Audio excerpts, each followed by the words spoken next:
Which post office do you work for? Kingston, New York. The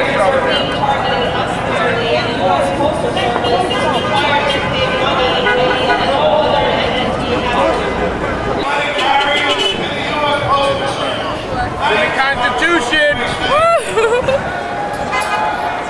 Let me get a close-up of that. Let me get a close-up. Look, close up, look.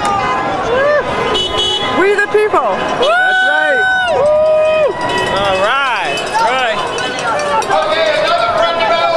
Which post office do you guys work for?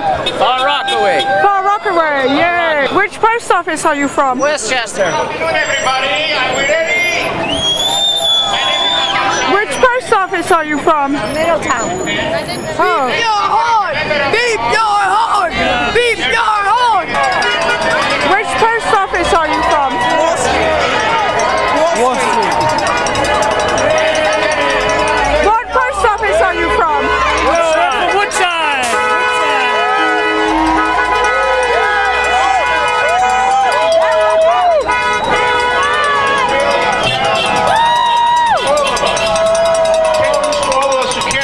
Careful out there, huh? Most of you probably are too young. Gary Bowles. Right here, baby. Right here. Which post office? Which post office do you work for? Radio City, baby! Okay, so we've got Radio City here. Who else do we have? All right, we're from Colonial Park. Jackson Heights, Queens. Jackson Heights, Post office has always been government run. Hellgate. As if it occurred to him, which, as far as we know, it did not. As if it occurred to him that we had to privatize the post office.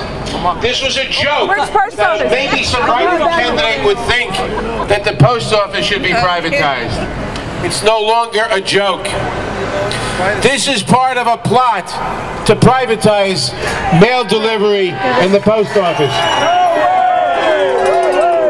Why do we have a congressional mandate? Why do we have a law that says that the only enterprise in the United States, the only business in the United States, the only organization in the United States that must pre-fund pensions for 75 years is the post office? Is it because the Republican Congress in 2006 cared about pensions for government workers? I don't think so. Is it because they were worried about fiscal integrity as they ran up the biggest deficits by running two wars on credit cards and cutting taxes for the rich? I don't think so. There's only one reason for it. It was a way of producing an artificial deficit in the post office. A way of producing an artificial crisis, fiscal crisis, artificial in the post office, so then they could come around and say, we got to do something about this. We've got to change this.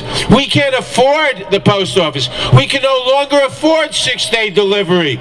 We've got to cut and cut and cut so that UPS and FedEx will outcompete the post office, and then we can finish the job of getting rid of postal workers in the Postal Service. That's the game. That's what they're trying to do. But you know what? They're not going to get away with it. We're going to stop them because we understand what they're trying to do. We understand the plot. We know it's long term. They've been planning this for a long time. Just as for 30 years, they have been deliberately creating huge budget deficits, so that they can turn around and say, you know, we can't afford Medicare anymore. We can't afford Social Security the way we used to. We've got to cut entitlements, by which they mean Medicare and Medicaid and Social Security. Why? Because of these huge deficits which they deliberately created. First, you cut the taxes on the rich, you cut the taxes on the big corporations, and then you say, oh my God, we can't afford Social Security. We can't afford Medicare. We can't afford postal delivery as a function of the federal government. We're wise to their tricks. The labor movement is wise to their tricks. You are wise to their tricks. And we say no. No way, no how. Not on our watch. We will stop them. We will protect 6-day delivery service. We will protect the post office, we will protect all the jobs, and we will repeal the mandate for 75 years pre-funding of pensions, because we need the pensions.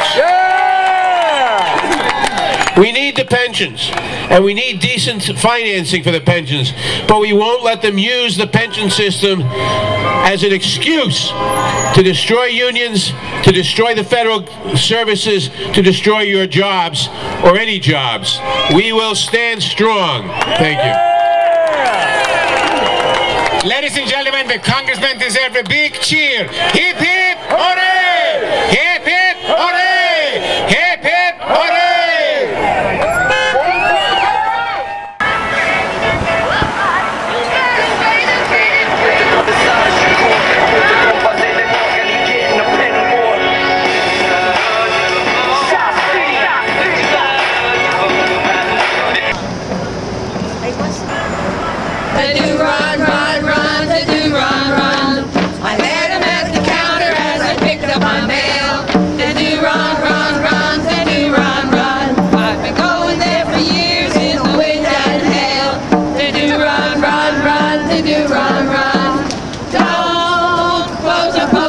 Down. No, this'll be one sorry town. Yeah, we gotta save some jobs to do run, run.